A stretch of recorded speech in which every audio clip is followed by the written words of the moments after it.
Well, Oilers fans, tonight was not nearly as fun as last night. The Oilers lose 3-0 to the New Jersey Devils in what can only be described as a frustrating experience because I felt like Edmonton played much better tonight than they did last night. Now, I didn't think they played poor enough last night where they didn't deserve the win, but I think Edmonton deserved a lot better than losing 3-0, and they deserved a lot better than getting shut out. They had some really good looks in the first and second period. Now, the third period, New Jersey just locked it down. Sheldon Keefe's whole system, when he's up in the third, they play a 1-3-1, they neutral zone trap, they make it really hard to get into the inside lanes, and New Jersey put on a defensive clinic in the third period. And Calvin Pickard, he couldn't make a save tonight for Edmonton. The Oilers, on the second half of a back-to-back, they only give up 16 total shots on net, and 3 of them went in. I would say 2 of the goals Calvin Pickard should have stopped.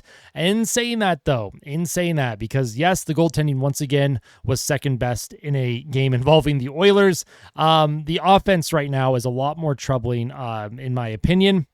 That it's not just tonight, and I know games like this get exacerbated and overblown, and this is game 13 of a 82-game season. The team is still at 500. They are 2-1 without McDavid. They are still 6-3-1 in their last 10.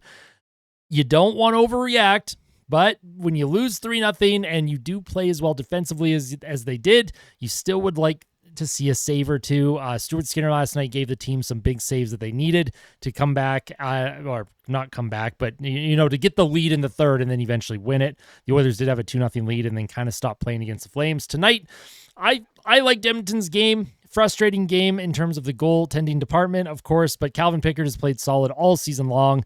You can't expect Calvin Pickard to play lights out every single night, but you also don't expect your offense to go quiet almost every single night. The Oilers offense, just when you think it's on the upward trend, just when you think the team is turning it around, Zach Hyman has goals in 2 straight. Leon Draisaitl has 6 points in the last 2 games. Just when you think things are starting to turn around and the offense on the team is starting to come together, a game like tonight just exacerbates all the issues when it comes to this forward group, which I think is a much bigger problem than goaltending. Yes, goaltending is an issue, but so is the special teams. The Edmonton's power play refuses to connect, and their penalty kill is awful. Not even horrific, it's awful. That's the word that I'm inventing right now. So the Oilers, let's talk about their offense a little bit, and I will talk more in the day after discussion video tomorrow, so keep an eye out for that. Make sure to like this video tonight, and make sure to subscribe to the channel if you're not yet subscribed so that you never miss another upload from me and that you don't miss the day after discussions, because those are the videos where I put a lot of time into my talking points, and they're really, really fun if you're a fan of the Oilers, I guess. I do try and give good time to the opponents. Anyways, I'm scatterbrained. The offense. Oilers have scored 2 goals or less in 7 of their 12 games this season, which I think would be, 13 games now? So 7, 8, is it 8?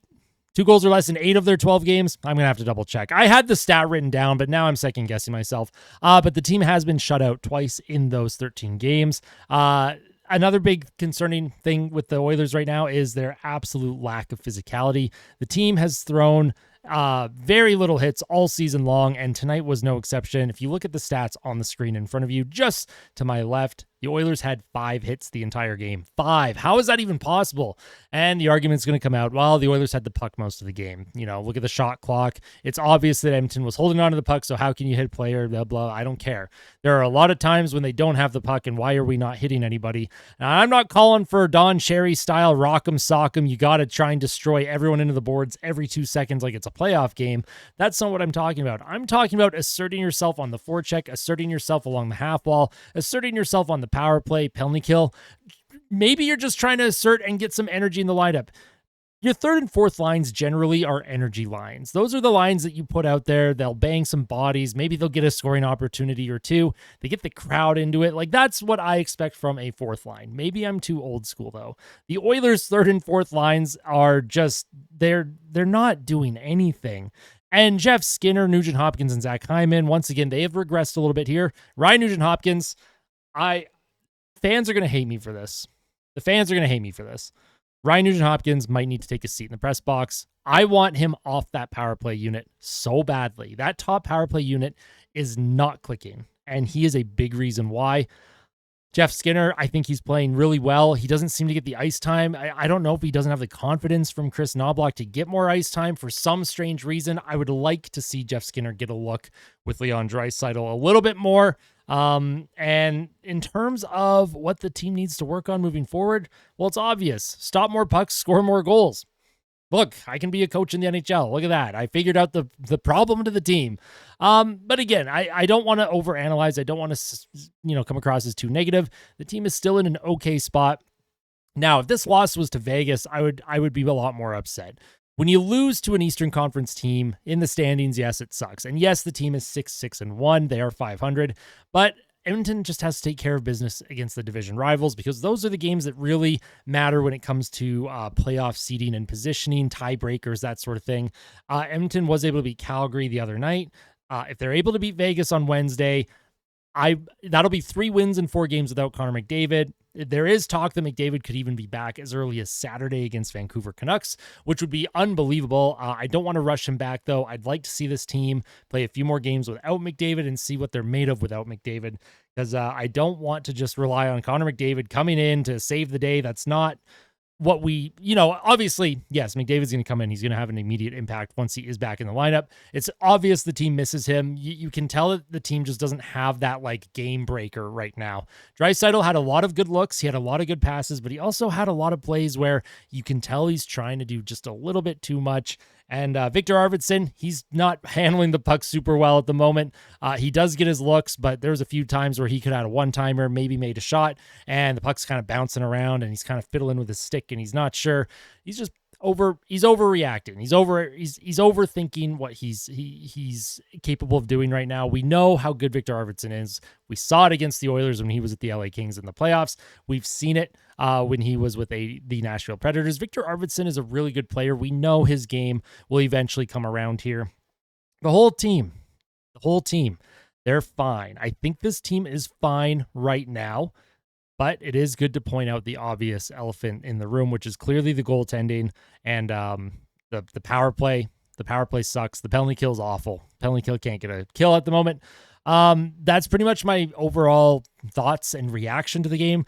These post-game reactions, this is just raw emotion that comes out. When the game ends, I hit record and then I upload. It's the day after discussion episodes where I have my talking points more in line and it's more structured. And if that's something that interests you a little bit more, keep an eye out for the day after discussion tomorrow on YouTube, but also Spotify, Apple Podcasts, and Amazon Podcasts. Yes, I am on these platforms where you get your podcast. So if you can't watch the YouTube video, I'll leave a link for the podcast channels in the description below. But before I go, I am going to get into some questions for the game tonight. There was one specific question that a fan left, and this is something I'm going to do moving forward. Post-game reaction videos. I'm going to have questions from the fans. Send them to me on Twitter or X.com, and then I will address them that same night. So I had a question from Dougie D. Man. We'll pull him up right here. Ask where the collective offense is. This team was supposed to be a modern-day offensive juggernaut. Until they score, no consistent success. They are not built to trap and check. Now, that's an interesting take. Are the Oilers a trapping team, and are they a checking team?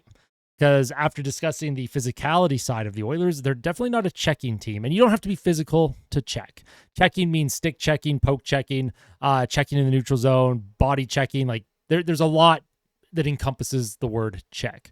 And the Oilers aren't really a trap team either. However, when they do play discipline, and we saw it in the playoffs under Chris Knoblauch, the Oilers are very stringent in the neutral zone when they're committed.